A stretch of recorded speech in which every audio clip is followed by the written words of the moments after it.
Ja, in tule že imam tale slavni odzadnji slovar, lahko vam ga malo pokažem. To je slovar, ki ima iztočnice razvrščene po abecedi od zadnje črke naprej. Torej od desne proti levi, tako so sprva navedene besede, ki se končajo recimo na črko A, nato na črko B in tako naprej. Ena njegovih najuporabnejših lastnosti pa je, da so na enem mestu zbrane besede, ki se končajo na določen sklop črk. Kar še posebej koristi prevajalcem poezije in pesnikom, ki intenzivno iščejo rime. Miha je torej prevajalec poezije, odgovor B, žal tokrat točk nismo podelili. Ampak jaz vseeno predlagam, da jim pogledamo, če tale slovar deluje, a ne?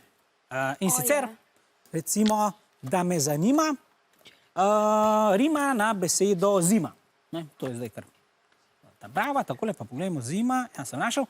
Evo, zima je res prima, ker na marsikaj se rima in nastane lepa klima, ker v pesmi vse ti štima. Tako. Skratka, če boste kdaj pisali pesmi, vam bo tale slovar nedvomno pomagal.